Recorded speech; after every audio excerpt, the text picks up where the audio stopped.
Namo Buddhaya Dhamma family. Thank you for giving me this opportunity to again share on the layman life as a Buddhist. Now this reading today is from Digha Nikaya 31. And to me it addresses a question which has been raised innumerable times. Many a times Dhamma family friends have asked, I'm a Buddhist, but I cannot keep all the 5 precepts. I can't keep the 5th precept, they say, because you know lah, I'm a businessman, I have to entertain. Or another one said, ayo, I can't be a Buddhist lah because I cannot keep the 5th precept. So I say, well, if you can't keep 5 precepts, keep 4. If you can't keep 4, keep 3. Because at least keeping 4 is better than keeping none. And keeping 5 is ideal, of course. But any precept that we take is actually a training rule. It's not a commandment, but it's a training rule that helps us to be better. But nevertheless, it is always raised, is alcohol allowed? Is alcohol harmful? Well, speaking with the head of a medical doctor, yes, alcohol is harmful. There is no safe quantity. Any quantity consumed is harmful.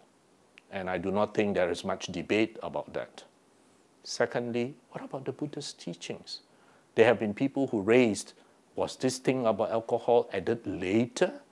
Or even more, does Sura Meraya refer to a process in which a person's mind undergoes distillation and fermentation and improvement instead of figuratively referring to ethanol, alcohol? Well, I would like to read here from Digha Nikaya 31. It says, addiction to women, drink, song and dance, sleeping in the day, wandering at night, having wicked friends and being stingy, these 6 things will surely destroy a man. Through playing with dice and drinking liquor, going to others' wives held dear as life, practicing what is base, not what prospers, he wanes like the moon in the dark fortnight. Now, dear Dhamma family, this is not the only place whereby we find our teacher, the Lord Buddha, making very strong statements with regards to things which will literally destroy a layman. And in many situations, alcohol is prominently mentioned. Addiction to women. Well, as far as I know, in the Buddha's teachings, whenever we talk or whenever a wife is referred to, it is singular. And as a lay person, well, of course, have one wife. But drink, alcohol, is always pictured as something which will give rise to mindlessness or being unaware or no longer someone who is collected in his thinking process. And that can give rise to rather sad consequences. Song and dance, of course, sleeping in the day, laziness, wandering at night, having wicked friends. Remember the very first line in the Mangala Sutta. Do not associate with the foolish, but associate with the wise. Being associated with wicked, foolish friends can literally destroy a person. And being stingy. These 6 things will surely destroy a man. Through playing with dice and drinking liquor, and this one short sutta itself is mentioned a few times. Going to others' wives held dear as life. Practicing what is base and not what prosper, he will wane like the moon in the dark fortnight. So I do not think, dear Dhamma family, that there is any doubt at all that one of our trainings, remember the precepts are trainings, they are sikkhapadam. One of our trainings is to progressively refrain and ultimately stop taking anything which clouds our mind and make us unaware, unmindful. Alcohol, of course, is the most dangerous poison in the world because it is legal. Medically, alcohol has damaged more lives than all other drugs of abuse added together because the others are illegal, while alcohol is legal and freely available.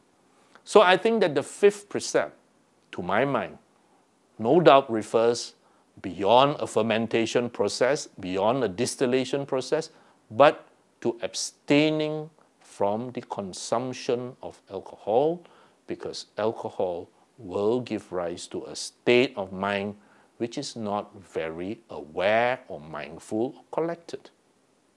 The Buddha did give exemptions for those who use medicine, which is based on alcohol-derived extraction, which is very common to this day. Then he said, yes, of course, if you require that medicine, then please proceed. So, dear Dhamma family, I teach this to my students innumerable times when they ask me, can I take a little alcohol? My answer, which has been standard all these years, is, can you be a little bit pregnant? If you can be a little bit pregnant, then I have nothing to say. But nobody can be a little bit pregnant. You're either pregnant or you're not pregnant. And if you're pregnant, you will progressively get more big, larger. And similarly, alcohol, if we are to start, there is no end. We will keep on taking it because it is very addictive. And not only is it addictive, tolerance develops. And so for one who likes to have that sensual gratification provided by alcohol, that kama tanha, that emotional need fulfilled by alcohol, then you will need to take more. Because one develops tolerance and you need more to achieve the same effect. So dear Dhamma family, as lay people, I have personally no doubts that as a lay person, I shall do my best to keep to the precepts, to have one wife, one spouse, singular, to abstain from gambling, to abstain from being lazy and wandering at night, and of course to avoid wicked friends, and to avoid alcohol. Simply because I wish to keep my mind clear, collected, aware, and mindful as far as I can. I hope this message is a message we can all benefit from, because all one needs to do is to attend a Chinese wedding dinner and you see the abuse of alcohol in all its glory.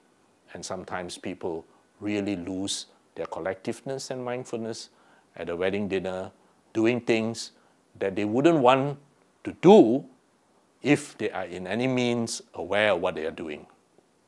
With that, thank you very much. Sukhi Hontu.